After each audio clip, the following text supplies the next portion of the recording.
After receiving my new Fractal Audio Fm3 Mk Turbo, I set myself the challenge of having it gig ready in 1 week. Unlike a traditional guitar amp with which I could just turn up, twiddle a few knobs and play the gig, amp models such as the FM3 require a great deal of setting up and learning before they can be used at a live performance. A few friends who already own a Fractal device had already warned me about the steep learning curve, and they weren't kidding. The FM3 is extremely intuitive, although the sound possibilities available are almost infinite, so I soon realised I would need to invest lots of time into creating my ideal live setup. If I was to try all the amplifier models through each of the cabinets and spend 1 minute auditioning each sound, this would take 516.84 days of constant playing with no breaks.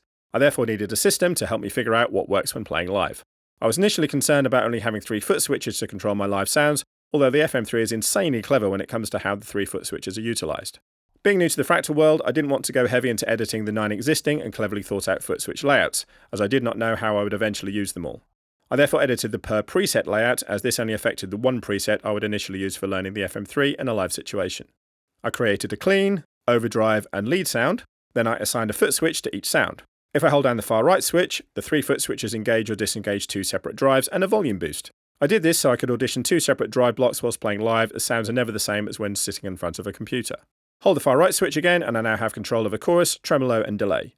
One thing that did take me by surprise is, unlike when using my Kemper, an effect remains in its current engaged or bypass state unless I move away from the preset. I learnt this from having a tremolo effect still engaged when starting a different song and wondering what had happened.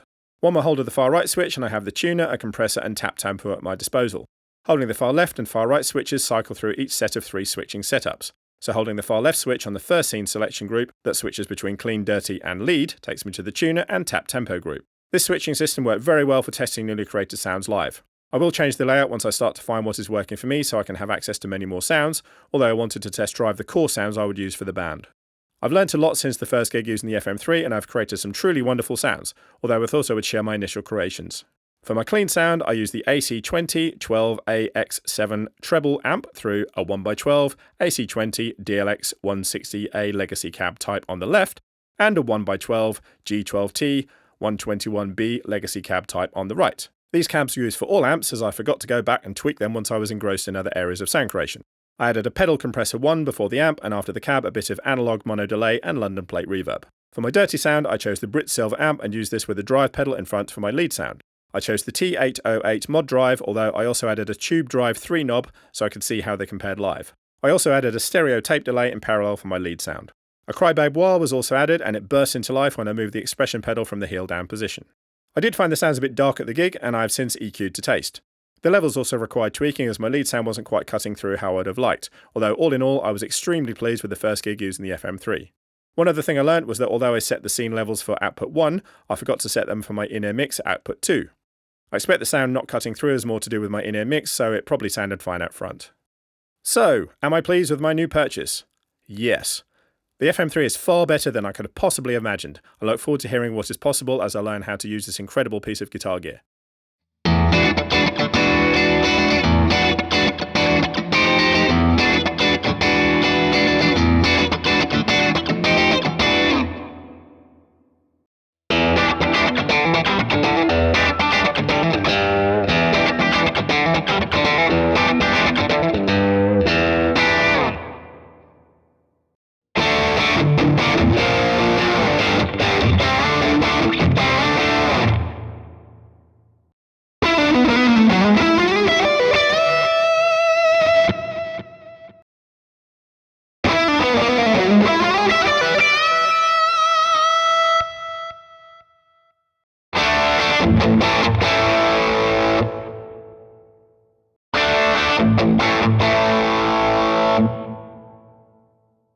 I hope you enjoyed my little summary of my first gig with the FM3, and if you did enjoy this video, please give it a like and hit that subscribe button so you can keep up with my Fractal journey and all the other guitar videos coming soon.